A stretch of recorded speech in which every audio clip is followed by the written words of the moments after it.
Alors, le projet du carto-guide, il est né, il se nourrit d'un positionnement plutôt clair et affirmé du territoire autour du partage.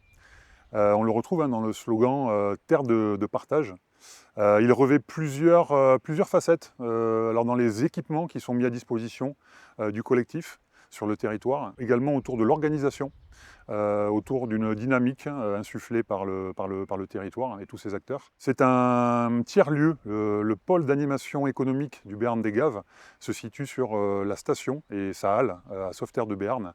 C'est un tiers-lieu qui est ouvert, qui permet la rencontre, l'échange de nombreux acteurs qui ont une multitude de compétences qu'on essaie de mettre en commun pour travailler des projets, pour innover, pour faire des économies d'échelle également. C'est également la possibilité d'identifier des besoins que peuvent avoir des communes, la communauté des communes autour du plan local de randonnée, du transport à la demande, de cartographie, qu'elle soit pour les communes ou pour un office de tourisme. Voilà, d'échanger, de trouver des solutions.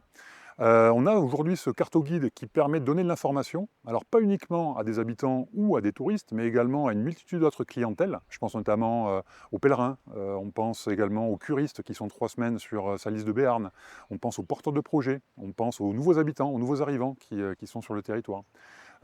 C'est également la possibilité de faire monter en compétence les habitants et certains acteurs en les formant sur la saisie et la contribution à la donnée OpenStreetMap. C'est également un outil d'interconnexion avec d'autres territoires. On pense notamment aux collègues landais et du 64 à Anglette par exemple qui ont un carto-guide. Et on a la possibilité de travailler sur des projets transversaux autour de filières comme la gastronomie, comme la mobilité douce, comme le patrimoine. Voilà, autant de sujets qui permettent d'avancer collectivement et pour un territoire élargi. Le carto-guide du Béarn des Gaves est une démarche commune entre la communauté de communes et l'Office du tourisme.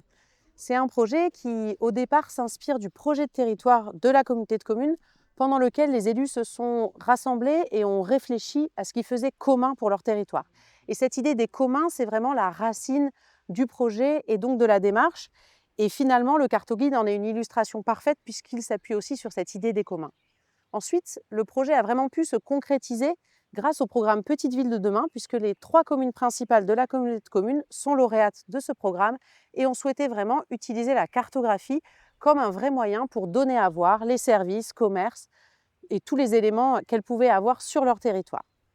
Cette démarche, elle a pris forme donc au départ avec ces communes lauréates, mais aussi avec cette idée de pouvoir à la fois être au service des habitants, de nouveaux arrivants qui souhaitent peut-être savoir où ils vont pouvoir trouver une école, mais aussi des touristes ou visiteurs qui cherchent un hébergement, un restaurant ou autre.